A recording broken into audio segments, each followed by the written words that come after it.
Western حکومت اور متحدہ پاکستان کے مطالبات، خدشات اور درخواستوں کے باوجود کراچی اور حیدرآباد کے 16 اضلاع میں بلدیاتی انتخابات کے دوسرے مرحلے کے لیے ووٹنگ جاری ہے۔ جامشورو، مٹیاری، ٹنڈو محمد خان، ٹنڈو الایار، دادو، ٹھٹا، سجاول بدین کے علاقوں میں ووٹ کاسٹ کیے جا رہے ہیں۔ پولنگ شام 5 بجے تک بغیر کسی وقفے کے جاری رہے گی۔ ایم کیو ایم پاکستان کی جانب سے پولنگ کا boycott, Peoples party, Tehreek Insaf اور جماعت اسلامی سمیت دیگر جماعتوں کے امیدوار الیکشن میں حصہ لے رہے ہیں۔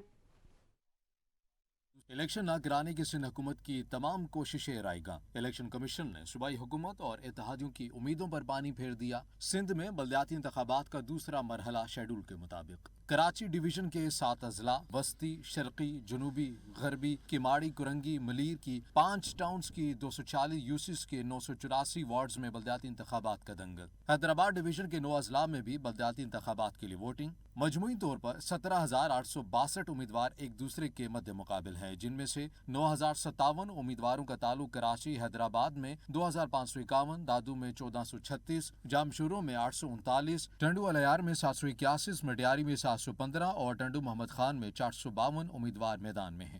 1,32,83,696 افراد اپنا حق رائے دہی استعمال کر رہے ہیں۔ بلدیاتی انتخابات کے لیے 8,706 پولنگ اسٹیشن قائم کیے گئے ہیں۔ مردوں کے لیے 1,204 اور خواتین کے لیے 1,170 پولنگ اسٹیشنز قائم کیے گئے ہیں۔ مشترکہ طور پر 6,332 اور 399 امپرووائز پولنگ اسٹیشنز بنائے گئے ہیں۔ کراچی میں ووٹرز کی تعداد 84,05,475 ہے، جن کے لیے 4,990 پولنگ اسٹیشنز، 3,415 حساس، 1,496 انتہائی حساس اور 79 نارمل قرار۔ حساس اور انتہائی حساس پولنگ اسٹیشنز پر CCTV کیمرے بھی لگائے گئے ہیں۔ حیدرآباد ڈویژن میں 410 اور ٹھٹا ڈویژن میں 310 امیدوار بلا مقابلہ منتخب ہو چکے ہیں اور 27 امیدواروں کا انتقال ہو چکا ہے۔ پولنگ کے موقع پر سیکیورٹی کے سخت انتظامات کیے گئے ہیں۔ رینجرز بھی بطور کوئک رسپانس فورس تعینات ہے۔ ترجمان الیکشن کمیشن کا کہنا ہے کہ اسپیشل سیکرٹری اور سیکرٹری الیکشن کمیشن سندھ سے انتخابات کی نگرانی کر رہے ہیں۔ مرکزی کنٹرول روم نتائج آنے تک دن رات فعال رہے گا۔